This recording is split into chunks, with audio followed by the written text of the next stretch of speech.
Olá, turminha, tudo bem? Bom dia! Hoje nós iremos falar sobre os africanos e a escravidão. Então, peguem a nossa apostila 4, páginas 98, 99, 100 e 101. E também temos atividade adicional. Turminha, vocês se lembram que nós aprendemos na nossa última aula de História? Na nossa última aula, nós aprendemos sobre os principais grupos linguísticos africanos. Aprendemos que grande parte dos africanos que vieram para o Brasil pertenciam ao grupo Níger-Congo. E chegando aqui, esse grupo se dividiu entre Bantus e Urubás. Aprendemos também que as pessoas mais velhas têm um papel muito importante na cultura africana, né? Então, para eles, o conhecimento é transmitido de geração para geração. Então, quanto mais idade a pessoa tiver, mais respeitada ela deve ser, por ter mais experiência e conhecimento para compartilhar com os mais novos. Então, em nossa aula de hoje, nós iremos falar sobre a escravização. A difusão da cultura africana no Brasil ocorreu devido ao processo de escravização. Turminha, vocês sabem o que é escravidão?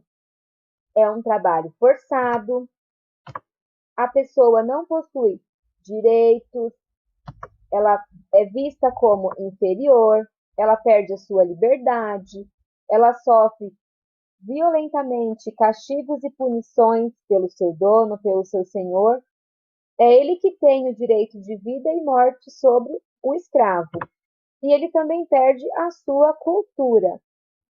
Então, nós temos aqui uma imagem representando os castigos e punições que os escravos sofriam. A escravidão, ela existe há muito tempo na história da humanidade. Então, a escravidão, ela não teve início aqui no nosso país. Ela já existia há muito tempo na história da nossa humanidade.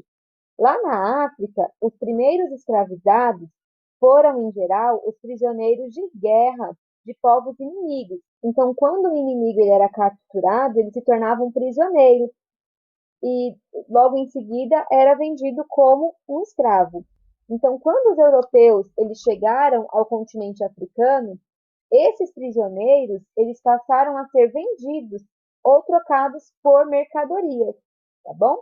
Então, antes de chegarem ao território brasileiro, os portugueses estabeleceram uma longa relação comercial com alguns povos africanos da costa do Atlântico. Além das trocas comerciais relacionadas aos produtos de interesse português, ainda na primeira metade do século XV, rapidamente os portugueses tiveram acesso ao comércio de seres humanos, que já era praticado pelos africanos.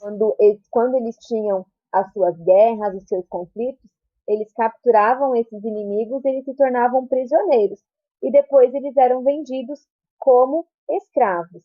Então, esse comércio, posteriormente, seria estendido ao Brasil e a escravidão se tornaria o vínculo entre o Brasil e a África. Então, os escravizados eles vinham para o Brasil por meio do tráfico negreiro. Então, os portugueses compravam lá na África os escravos e eles vinham para o Brasil por meio do tráfico negreiro. Eles eram vendidos e comprados na África e também trocados por diversas mercadorias, como conchas, bebidas, tecidos, armas e metais. Então, em seguida, eles eram transportados nesses navios aqui, que vocês podem observar, onde eles ficavam amontoados, acorrentados, e quando eles chegavam ao Brasil, eram revendidos aos senhores de engenho. Então, nós podemos observar aqui a situação em que eles eram transportados, amontoados, muitos não suportavam a viagem, não tinha higiene, o alimento era precário. Então, muitos deles não suportavam a viagem e morriam ainda em alto mar. Turminha, as principais regiões da África de onde se obtinham os escravizados eram a Costa da Mina, que hoje é a atual Gana, Togo, Benin e Nigéria, e também a Angola. Nelas, grupos de guerreiros africanos aliaram-se aos portugueses para negociar os escravizados. A escravidão no Brasil durou cerca de 350 anos. Os escravizados chegaram ao nosso país por volta de 1940 para trabalhar nas fazendas de cana-de-açúcar. Então, quando os escravizados eles chegavam aqui no Brasil, lembra que a Pro falou que os senhores de engenho eram os que compravam, né? Os senhores de terras, eles compravam esses escravos para trabalharem nas fazendas de cana-de-açúcar, né? No engenho de cana-de-açúcar. Então, aqui nós temos no nosso livro uma imagem que está representando esse trabalho.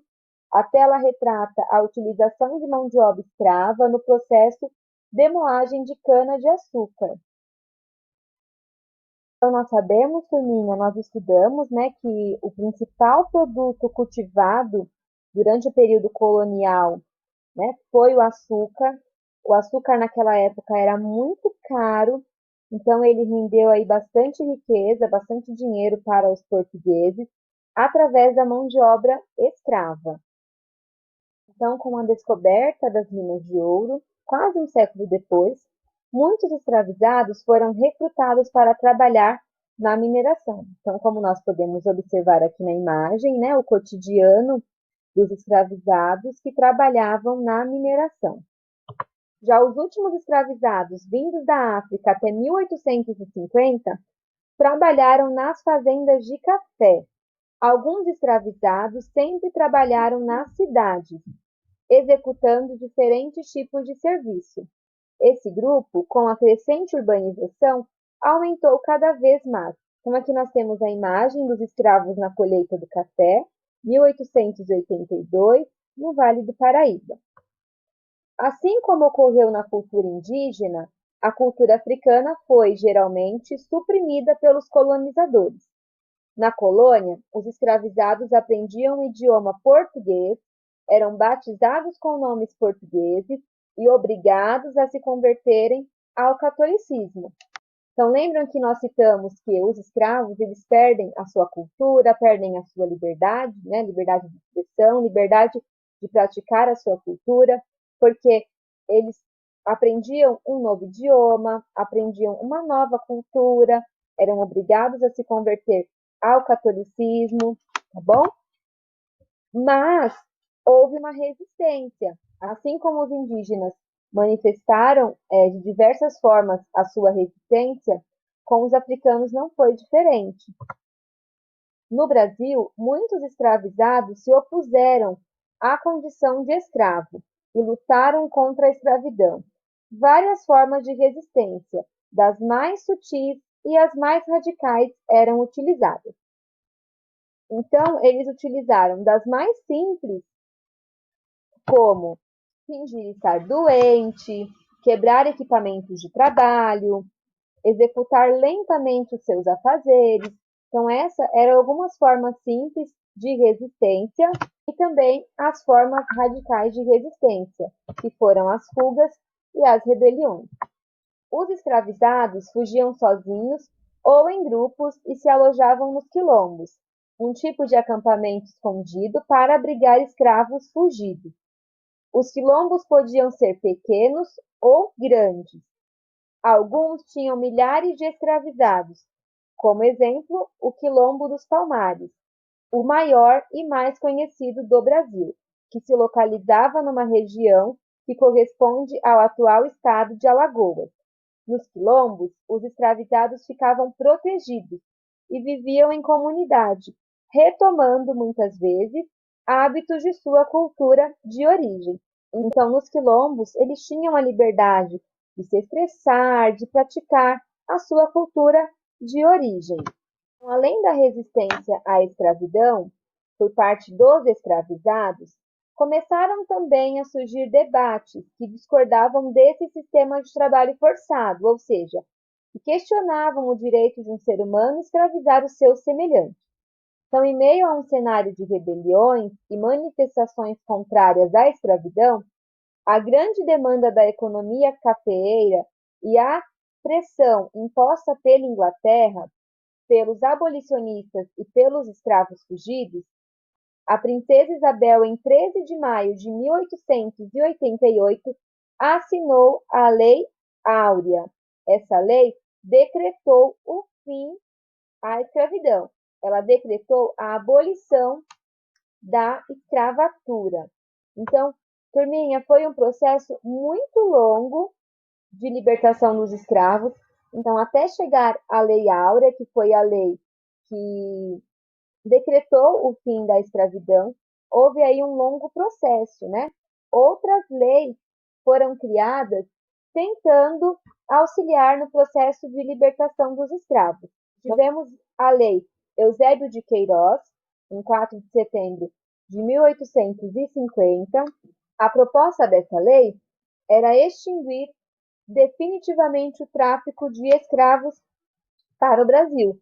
Então, ela proibia o tráfico de escravos para o Brasil. Porém, apesar dessa proibição, o tráfico de escravos continuou no Brasil de maneira ilegal e, além disso, ainda era permitido o comércio interno em território brasileiro. Então, não houve muito resultado. Tivemos também a Lei do Ventre Livre ou Lei do Rio Branco. Então, a proposta dessa lei era estabelecer que todo filho de uma mulher escravizada, nascido no Brasil a partir dessa data, ele seria livre. Então, o filho de uma mulher escravizada, o filho de uma escrava, ele seria livre. Porém, apesar de nascerem livres, os filhos das mulheres escravizadas ficavam sob responsabilidade dos senhores de suas mães até os 8 anos. E a partir dessa data, os senhores deveriam decidir se permaneciam como a criança até os 21 anos ou se entregariam para o governo, recebendo em troca indenizações. A próxima lei foi a Saraiva-Cotegipe, ou Lei do Sexagenário, que é mais conhecida. A proposta era conceder a liberdade aos escravos com idade superior a 60 anos. Então, os escravos acima de 60 anos teriam a sua liberdade. Então, vamos lembrar, turminha, que eles viviam em uma péssima condição de vida. E os trabalhos que eles realizavam chegavam a impedir, na maioria das vezes, que eles alcançassem a idade de 60 anos. Então, muitos morriam antes dessa idade. E aqueles que atingiam essa idade, por sua vez, para serem considerados livres, deveriam prestar mais 3 anos de serviços forçados ao seu ex-senhor, ou trabalhar até completar 65 anos como forma de indenização. Então, a Lei Áurea foi a lei que aboliu definitivamente, né, ela colocou um fim na escravidão do Brasil. Ela teve como resultado a abolição da escravatura aqui no Brasil. E antes da promulgação da Lei Áurea, né, antes dessa lei ser assinada, o único caminho legal para a liberdade dos escravizados, que não estavam enquadrados nas leis abolicionistas, era a Carta de Alforria. Então, essa carta era entregue ao escravizado pelo seu senhor. Então, esse era um documento a qual o proprietário abria mão dos direitos de propriedade sobre ele. Então, ele tornava esse escravo livre. Então, existiam 2 tipos de carta de alforria. As pagas, onde os próprios escravizados ou alguém próximo a eles compravam a sua liberdade, e as gratuitas, quando o próprio senhor decidia libertá-los. Então, após a alforria, o ex-escravo ele era chamado de negro forro. Turminha, temos aí algumas atividades lá na página 111. Então, vocês irão responder o que é escravidão, irão responder como funcionava a escravidão na África antes da chegada dos europeus, irão responder quais foram as principais atividades desenvolvidas pelos escravizados africanos aqui no Brasil, e também irão responder uma perguntinha que diz assim: É correto afirmar que os escravizados não ofereciam resistência à condição de escravo imposta pelos colonizadores? Eu posso falar isso? Olha, os escravizados não ofereciam resistência. Eu posso falar? Sim ou não? Coloquem aí e depois justifiquem a sua resposta. Atividade 13. Cite algumas das formas de resistência à escravidão praticada pelos escravizados no Brasil. Então, aqui vocês irão escrever as formas de resistência praticadas pelos escravizados aqui no Brasil, tá bom? Turminha, em seguida, vocês irão para a página 104, na atividade adicional 3, que diz assim: observe a imagem, nós temos aí uma pintura. Vocês irão observar e perceber que se trata de um mercado. O que era comercializado nesse mercado? E quais pessoas negociavam em lugares como esse, tá bom? Turminha, qualquer dúvida, a Pro está lá no WhatsApp. Façam com bastante atenção. Leiam o texto, tá bom? Não deixem de ler com muita atenção o nosso texto.